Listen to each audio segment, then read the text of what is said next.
you're full. Are there more or less of them than people that are in cults? There are vastly more paying attention Than people in cults? Yeah.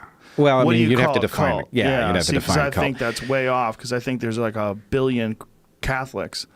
Well, if you're going to call Catholicism a cult, it's a cult. I grew up in it. Okay. It's 100%. It's just a cult with 1 billion people.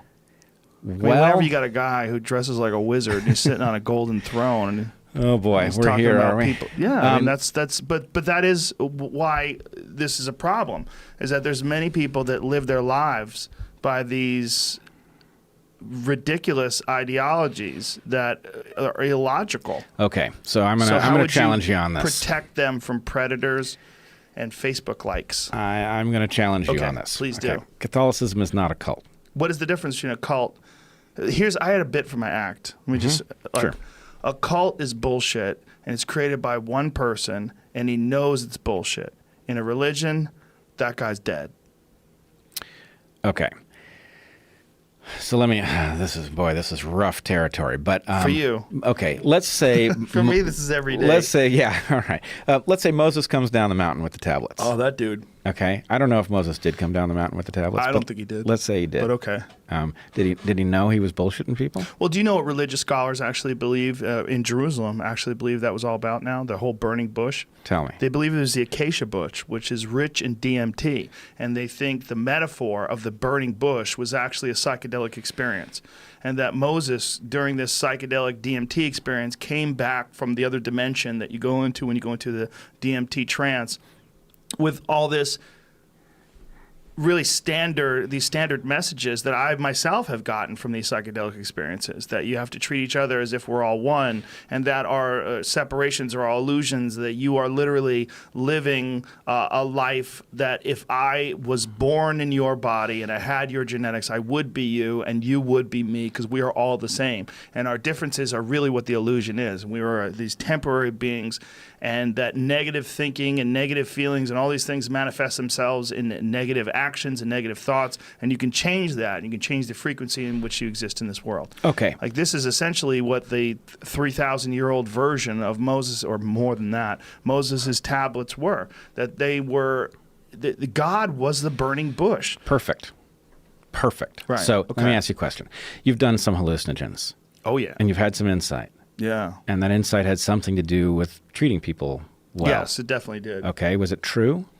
Well, it definitely has benefited me. True or false, if you ask me, is it true that you have had positive experiences from psychedelic drugs where you have interpreted those experiences and improved your life? Yes, that's true. Okay. So if you now go and you convey that thing to somebody who hasn't had the experience themselves, is it bullshit? Well, here's the thing about psychedelics as opposed to all the other ideologies is that they're very repeatable. You don't have to believe in DMT. If you smoke it, you're going to experience it whether you believe in it or not. Right. And actually, I think this is, I am a cautious fan. I say cautious because I'm not a fan of the idea that these substances should be used recreationally. I think that's a mistake. I agree with you. I think it's fine to have a great time, but that these things are so powerful that one should be deliberate about it and, don't do it with a TV. The only thing that I like about doing it recreationally is it's going to get more people to do it. And that if you think it's recreational and then you do it, there's going to be a certain percentage of those people that go, what was that? That's not what I thought it was. I thought I was going in there to have a good time, and I just communicated with God. Yep. Air quotes God. Yeah, air quotes. Well, but air quotes God is marvelous because air quotes God is the real deal. Yeah. Right? In other words, it's not a dude on a cloud. Right. It's something, it is a metaphor for something lodged very deep in the mind where you can't find it directly, and this is a hack that many cultures have used to access that layer. And it's all very familiar to us, and when you talk to people that have studied DMT in particular, one of the reasons why I think it's so familiar to us, when you have this experience, one of the first things that happens is you feel like you've been there before. And they believe that this is because during REM sleep, your brain produces DMT. Yep. It's very difficult to monitor, but they have been able to, through the Cottonwood Research Foundation, which all started from the work of Dr. Rick Strassman out of the University of New Mexico, who wrote a book called DMT, the Spirit Molecule.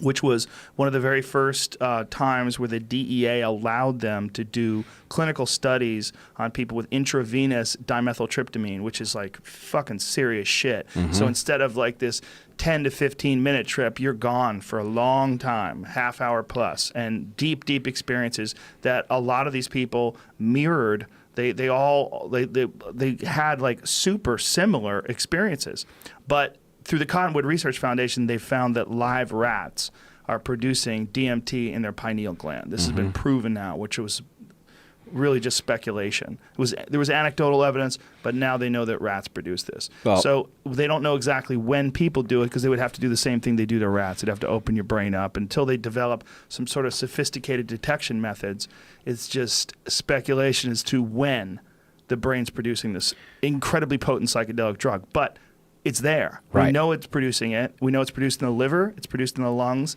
It's endogenous to the human system, and we don't know why. Yeah, well, I'm pretty sure I have a good insight into why. Okay. But for the moment, let's pursue the issue of what the implications are. Okay, I'll hold on to why. I'll cross my fingers. Yeah, cross your fingers on that one. The story you've just told is perfectly plausible, whether it's 100% accurate or not, and we don't know. Right. But the idea that your mind contains mechanisms that go into some sort of psychedelic state without your conscious mind being able to tap into it, so your conscious mind walks around during the day not realizing that you're tripping at some other moments for some purpose, it's all very interesting.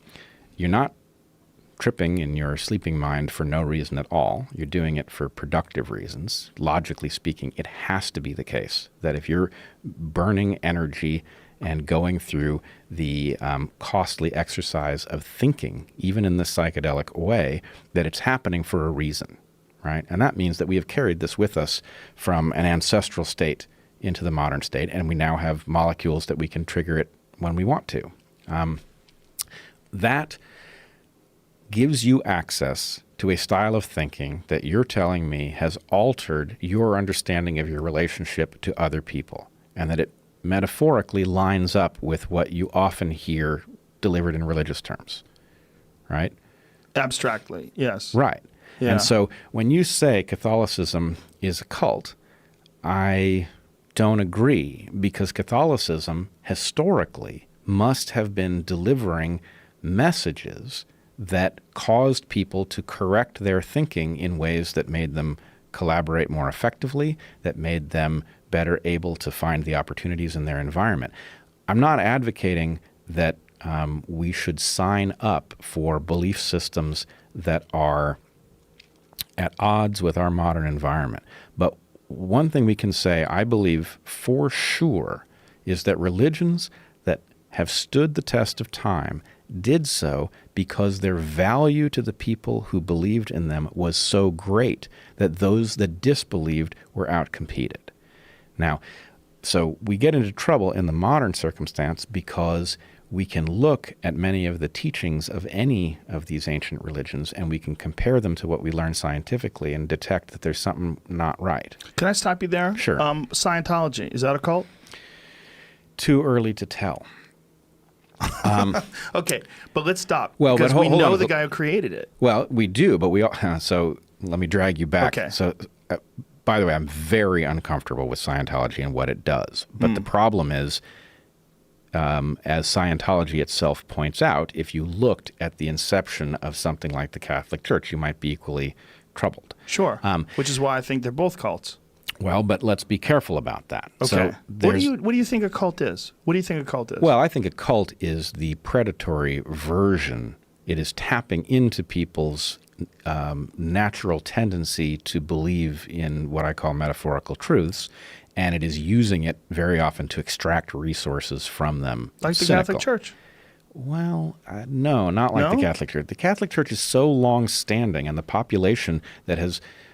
I guess what I would say is if a population succeeds by believing in these things, then cult is not the correct...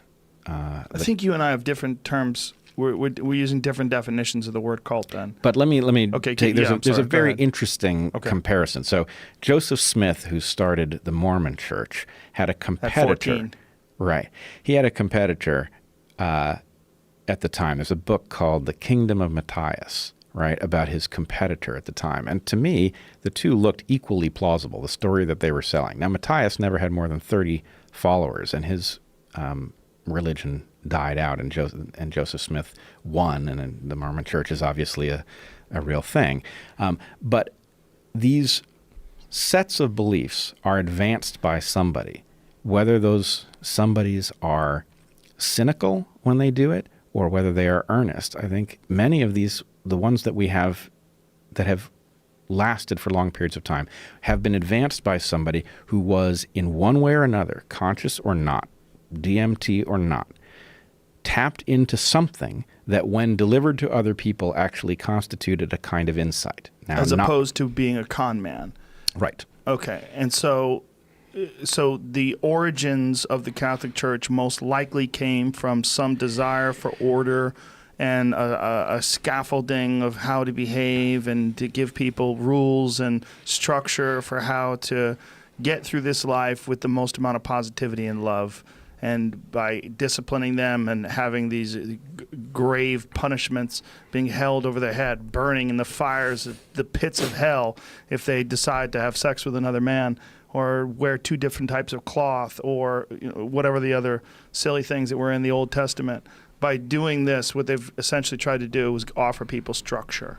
No, it's not really structure. It is an analog for truths that can't be spoken literally because nobody knows how to phrase them. So let's deal with the church on the one hand and Moses on the other. Okay. Moses is obviously important in Jewish history. If Moses ate some DMT from the acacia bush, I think it was smoke. Oh, he smoked it. That's why the whole thing of the burning bush. Okay. So let's say he smoked it. Let's say he was super savvy and farsighted, and obviously he didn't know anything about molecules. Right. But suppose that he had some ancient model of something, and there must have been something in that plant that caused crazy things to happen. Let's suppose he didn't believe that he had contacted God or that God had contacted him. But he woke up from the thing and was like, wait a minute, I know what these people are doing wrong. I'm going to write it down and tell them came from God. Right. Is Judaism now a cult? I think they're all cults. I think all ideologies are cults. I don't know. I don't think there is any one person who wrote, first of all, when you're dealing with Christianity, you're dealing with translations, right? Or Judaism. You're dealing with like ancient translations of languages that aren't even spoken anymore. Right. And you're also dealing with an oral tradition of who knows how many years before it was ever bothered to be written down. But written down by people. And then people decide what stays in and what doesn't. They change the rules. Like the priests used to be able to marry. Priests in the Catholic Church, the Pope used to have wives. Sure. They ran armies. I mean, this is clearly something that human beings have a hand in manipulating and changing, and they do it for the benefit of the structure itself. Well, they're not doing it for the benefit of the human beings that are a part of it. They're doing it for the benefit of the structure itself. Oh, that I don't agree. In what case? With like the money and the amount of power? I'm not saying you don't have corruption in all of these structures. Okay. You do. But I am saying that there is this is exactly parallel to what we were talking about before.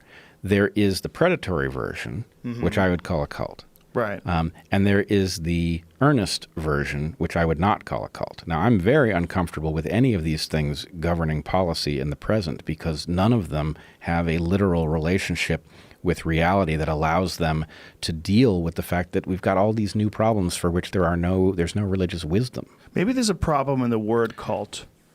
Maybe we should just say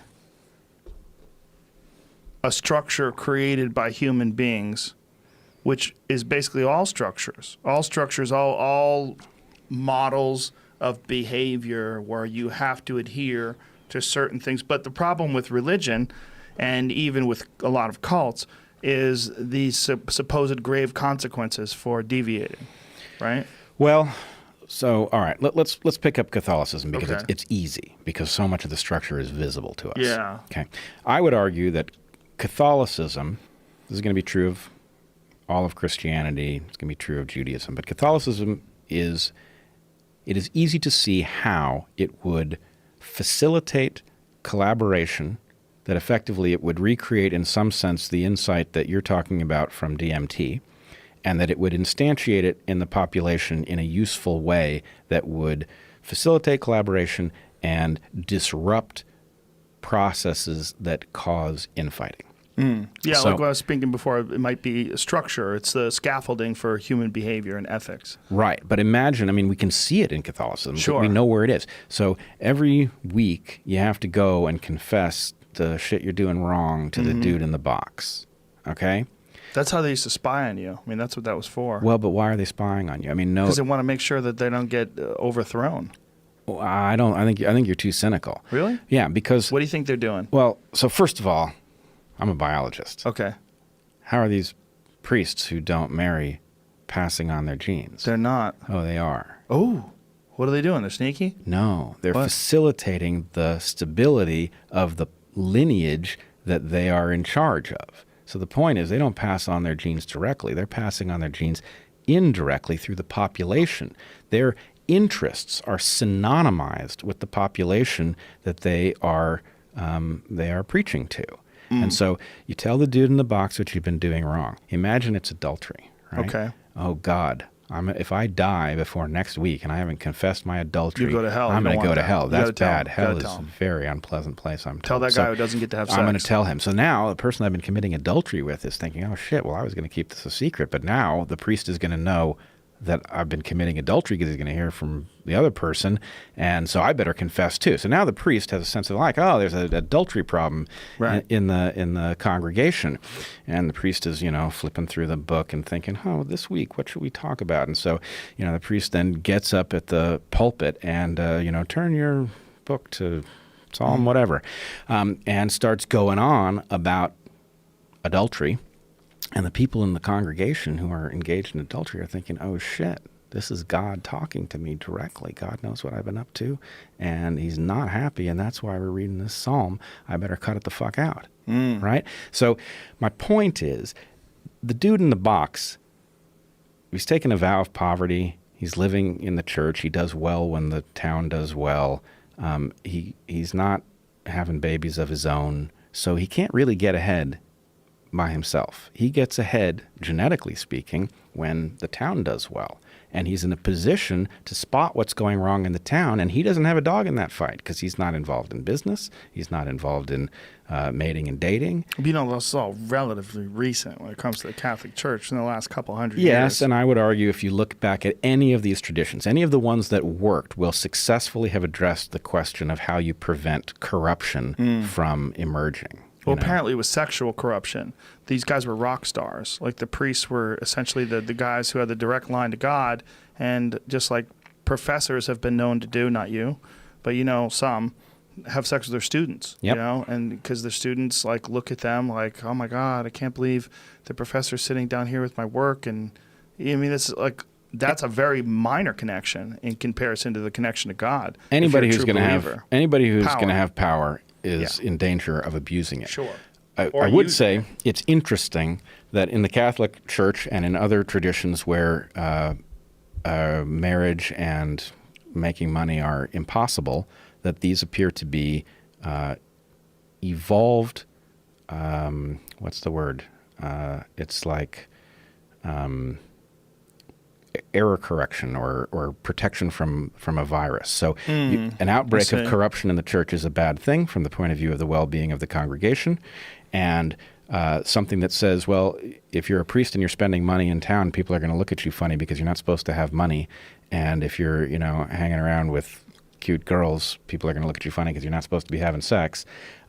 So this limits their ability to get away with stuff. I'm not saying it's zero. Obviously, it's not. But the idea that there will be protections in each tradition for this, that religions that don't successfully protect against abuses of power will succumb in competition to religions that do it effectively.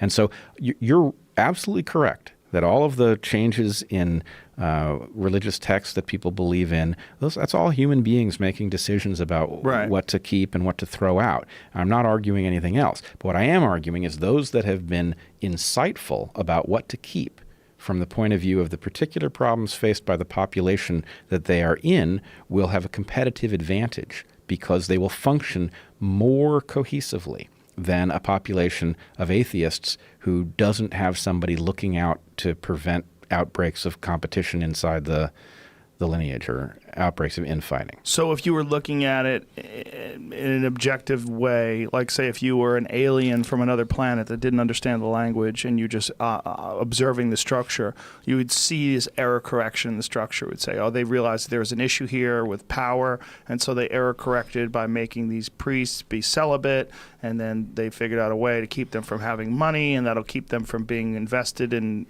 okay. Yeah. I see what you're saying. And I think it's very misleading to people who analyze things the way you and I would, because there's so much hocus pocus associated with these structures that, it's like constantly putting a finger in the eye of an analytical person. Of course. I mean, just the way they dress, right? I mean, just the wearing the wizard costume and holding the staff and sitting on the golden throne and all of it. I mean, all the pageantry to it. It's all preposterous. I mean, I agree. Looking at it as a modern person, it looks preposterous to me. On the other hand, there is no way, I'm telling you, I mean, most of my colleagues, I'm sure, would disagree with this, but I hope to show them to be wrong on this front. There is no way that the huge amount of effort and resource that is invested in these structures was an error. It cannot have been an evolutionary error, because if it was, the huge investment that populations put into these structures is an opportunity for some population that behaves in exactly the same way, except it doesn't make that error, to win. Right, but when you get power and then you have the momentum of that power overcoming the population, and then you have positions where the behavior patterns are extremely restrictive, and you have to behave inside these behavior patterns or there's grave consequences. I mean, you could conceivably run that for 1,000 years without any error correction. And that's what you've got with Islam, right? You've got a very ancient form of religion that Michael Shermer wrote a piece about it that's pretty interesting, where he was talking about how it's the only religion that didn't go through the Enlightenment. Mm-hmm. And he makes these comparisons to like the corrections that have been had with other religions as time has gone on that haven't happened there. And you could equate it to resource management. You could equate it to the part of the world in which they live. You could equate it. There's a lot of different ways that you could try to figure out why this happened. But the reality is that thing has not changed. That structure has not changed for a long time. I think you've hit on exactly the right point. Islam's mechanism for preventing outbreaks of parasitism was to hard code the thing. And this is a tragedy, because what it means is that where Islam needs to update, it doesn't have the mechanism for doing it. So, but also has a built-in way to keep people aboard. Like if you become an apostate, you're allowed to, you can kill them. Right. You can kill apostates, which is, there's no other religion that we have right now that operates like that. It has draconian punishments. Imagine if Scientology did that. Right. Well, I mean, Scientology obviously has a huge number of completely unacceptable mechanisms to keep people from leaving. Right, but how is that not a cult? Since it was created by a science fiction writer, literally out of nowhere. I'm going to be horrified if I said it wasn't a cult. I right, think what I but you said say is it's too early to tell. Right. So, but how is that possible? Okay. So there could be some benefits in the future if Scientology continues to evolve and self-correct.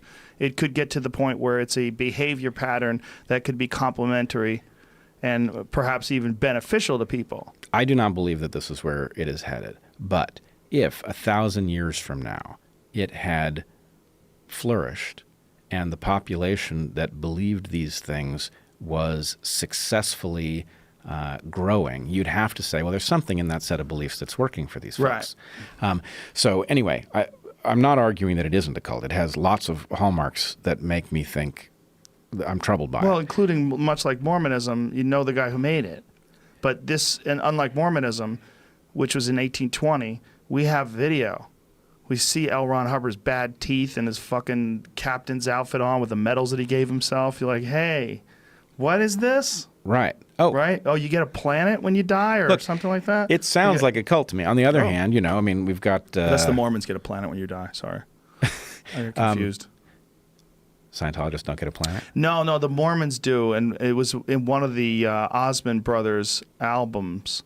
They all went to these planets, like in the album. I forget what the album is. It's a hilarious album, but if you open it up, it's all planets. And the album, the name of the album is this concept that you get a planet when you die. It's something that the Mormons believed in. This seems stingy to me because the universe is so big, we can each afford to get a planet. There it is. The plan. That's it. See, that is some Joseph Smith shit. Who, by the way, it's a wonderful book. If you read the actual origins of Mormonism, people that are listening go, wait a minute, what do they believe? Wow, do they believe some wacky stuff? But he had a golden or a seer stone rather that allowed him to read the golden tablets. The seer stone was a special magic rock that allowed him to read these golden tablets that contained the lost work of Jesus. Was that the inside of the album with all the planets? So I believe he was actually illiterate. Yeah, and that he was a con man, and he was murdered. Put a sheet over his head and dictated what he was supposedly reading to somebody else. That's my understanding of it. But he was a charismatic person, like many people who've created cults. He was. I think what they did right. Mormons are some of the nicest people I've ever met. They have an amazing sense of community. They're super nice. And I've always said that if I was going to join a cult, I think I'd join the Mormons. But where they fucked up is regulations came in. They started restricting the market.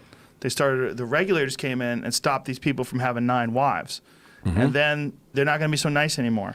The reason why they were so nice is because they had these crazy relationships. They were having orgies every night. Well, they had 9 people living in the house with them they're allowed to have sex with. There's a problem with your they, because for everybody who had 9 wives, there were 8 dudes who had none. Those guys got to get their shit together and start their own cult. I guess. Where, maybe they're gay. I don't know. What about the women too, right? How about a woman who has 10 husbands, This is bullshit for her. That doesn't happen. Yeah, it should, right? No. Should be possible. No. See, there's a very good biological reason that it doesn't make any sense. But you were ready to dig deep into your biological. Oh man, don't go polyandrous on me.